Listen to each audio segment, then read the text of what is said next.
Have you ever sat down with your team around a boardroom table to make some important decisions about a project? Out of those times, how many times do you remember the conversation whirlwinded out of control because somebody on your team got too focused in on the tiny details and no decisions were able to be made?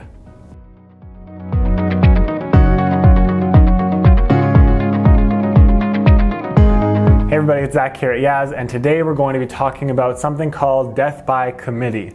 Now, when I say death by committee, what I'm talking about is kind of the reality that a lot of times when we meet with a team or committee to discuss a project, in this example specifically, I'm going to be talking about websites, of course, because that's what we do. When a team gets together to talk about feedback for their website, oftentimes the conversation kind of spirals out of control. We get caught up on tiny, minute details.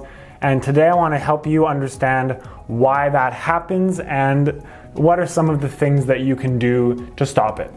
So the first time that I came across this was when I was first researching how to write company values and mission statement. There's a really cool video that I watched that started to teach me about this that I will link in the blog and in the video below in case you're watching on YouTube or something. And it basically goes like a pizza company is trying to come up with their mission statement, and their first, and I'll read this so I don't get it wrong. The first mission statement they come up with is, "Our mission is to serve the tastiest damn pizza in Wake County." And so after that, you can tell, it's pretty punchy. There are some things in there that might be a little bit questionable. The team starts giving feedback like, "I like the word present better than serve." We obviously can't say the word damn in our mission statement. Why limit ourselves to Wake County? And from all of these kind of tiny little pieces of feedback, and of course the conversations that come from them, you ended up with something like, "Our mission is to present the highest quality entertainment solutions to families." So while this might technically be more accurate than the original one, it's lost all of that punch. It basically means nothing, and I've seen a lot of mission statements specifically kind of go this route. Even website titles, you end up seeing a lot of them that say, like, "We offer solutions." If it's not saying anything specific, it's really not reaching its goal. So why and how does this happen? I've kind of summed this up in my own experience down to three, what I call three problematic mindsets. So the first mindset, and I'm going to go through all of them individually, the first mindset is people's assumptions. The second mindset is people's preferences. And the third mindset is something that I call politics. So let's tackle assumptions first. Assumptions is the one that I feel I'm most personally guilty for. And this is when you're working on a project. I'll give you kind of an example from my own past here. We were working on our app Let's Camp, which is a camping software for campground managers to let campers book. When we are talking about some of our new features, a good assumption to make would be something like, we've added color coding to this page so it's easier for people to be able to tell, but that doesn't really make it accessible for people with color blindness, so maybe we should add some other visual indicator. Those assumptions that the colorblind folks are going to have an issue are good assumptions, but the ones that I'm most guilty for are when I look at it and I say things like, technically with this feature set, if somebody is booking like 2 campsites at the same time that they're doing a refund, something might not work or it might take an extra day. And so in finding out that there is technically this really, really edge case problem that could happen, I can find that sometimes I get myself stuck on thinking that it's going to happen, so we better do something about it now. But in so many cases, these kind of wide edge case things that I think are going to be a big problem never actually come to be. So those are what I would call a bad assumption, is thinking that something is going to happen so we should fix it when we probably don't have to invest the resources in that thing because it's never actually going to happen. And if and when it ever does happen, we can deal with it then. So the key takeaway from this section is that I don't know of any sort of project that can cater to 100% of people. If we sit down and argue that this type of customer isn't going to like this part of the website, or this type of customer may not understand this word, you're going to have a problem where you end up making a website or other project that is trying to cater to too many people and ends up bland and flavorless, personalityless. That's why it's really important to choose your target audience so you can make sure that you are talking to them specifically. Everybody else can fit themselves into that kind of target audience character if they want to use your services. And so my best advice for these things that probably won't ever happen or won't ever be an issue or nobody's ever going to notice is to take a step away from them, sleep on it, come back, and you'll probably either forget that you were even discussing it or you'll realize that it wasn't really as important as it felt in that moment in the discussion. So the second section I'm going to talk about is what I call preferences. So preferences are especially dangerous because we all have things that we like best. When you look at something that you find visually appealing, you kind of get that feeling of ooh, yeah, this is good. But when you see something that you don't like, you have that feeling, obviously, that you don't like it. And I find sometimes it can be really hard to separate yourself from that. If I see a painting that I really hate, might be easy for me to think that other people might hate it as well. This becomes also extra difficult when we take into consideration that humans have a tendency to like things that we are familiar with more than things that are new and novel. So if you show me a painting that I've seen a similar style of before, or even a painting that you're like, this artist made it and you already know who that artist is, I'm going to give it a better chance than something brand new that I have no idea what I'm looking at that needs to be explained to me.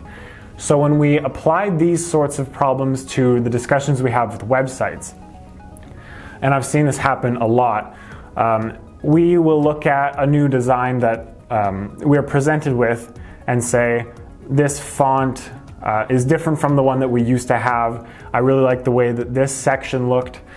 Those things can be extremely problematic because your preferences are telling you that these will be more successful, but in many cases only because this is what you are used to. So just because you have a preference that it looked better the old way doesn't mean that your customers and target audience are going to feel the same way. And so I've seen too many times that this sort of feedback ends up making the new website look, feel, and function very, very close to the old website that we are trying to improve on and replace, which doesn't really get you as far as you'd want to go. The key takeaway for the preferences section is to watch your personal preferences very, very closely and try to be very aware of when you are trying to make something happen just because you like it better or just because you are more used to it. Try to, and it's really hard for us to do as people, try to be open to ideas that are coming from a third party that is separated from the way that you've always done things, because they're going to have a perspective that you don't. And when combining that new perspective with yours, you're going to be able to find a much more efficient strategy, especially for something like a website when you're trying to talk to your customers directly. The way you talk to customers is different than the way that you talk to your staff. So it's important to have that separation to know, I wouldn't use as much industry lingo when talking to a customer as I do in my team. So I need to make sure that that industry lingo doesn't show up on my website. And the third is one that I call politics. There's probably a better word for this, but this is always the word I've used for this sort of thing. And this is a sort of political pressure between people for different reasons. So say we're looking at a logo and I think it's going to look better in blue and you think it's going to look better in red. As we start having a further conversation about which one of us is right, where you might think we're giving logical arguments to show the other person our side, what's actually happening is that because we've taken a stance on the one that is our idea, we are going to try to convince the other person just to change their mind, whether or not we are presented with evidence that our idea is better or their idea is better. There's this really cool psychological thing that I've talked about in these videos before called cognitive dissonance, which is basically where your held beliefs conflict with a new belief, and our human brains don't like that, so we try to make corrections, which is where you see that we're trying to convince somebody else that we're right and they're wrong.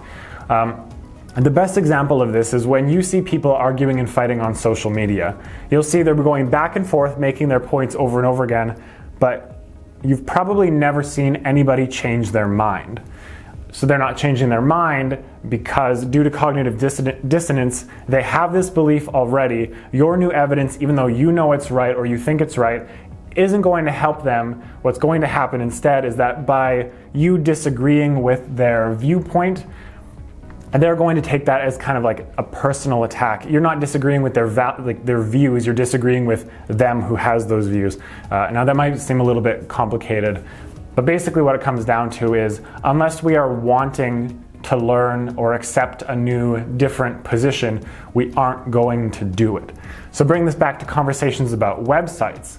A lot of times around a boardroom table when you are meeting with your team, one of these kind of vortexes you can find yourself going down is you have an idea and your coworker has an idea and both of you think yours is more important, even though you might not realize that it's not. It's just that this is the one that you had and your brain tells you this is the one we're going to stick with and fight for. So you'll end up having back and forth for way too long and discuss it until you find some gross middle ground where nobody wins and nobody has what they want. Now, to make matters worse in the politics realm, there's a lot more going on in these social situations. So if we're arguing and, like my boss is in the room, I might not want to give up my case because my boss might think, now, my boss does not have this problem, but I have worked at a lot of places where this is the case. I don't want to look like my ideas are worse. I don't want to look like I'm weak. I want it to look like I'm always bringing up the best ideas and that I'm always, like the smartest and the most correct. So this gives an extra layer to why in these little useless debates, like why I have to win, even though it's really stupid when you think about it. Personal feelings and disagreements play into this as well. And the last place that I've seen politics take effect in these meetings is, imagine you're at the boardroom table and everybody around the table has given their opinions and you haven't yet. So your boss turns to you or somebody else turns to you and asks, what do you think? In that moment, you're probably not going to say, I'm fine with what everybody's talked about. You've been put on the spot and you have to come up with something. So you're probably going to look for something easy in your mind and it's going to be, assumptions or preferences, which can just add to the fire for something that you weren't really passionate about. You just answered the question because you felt like you had to.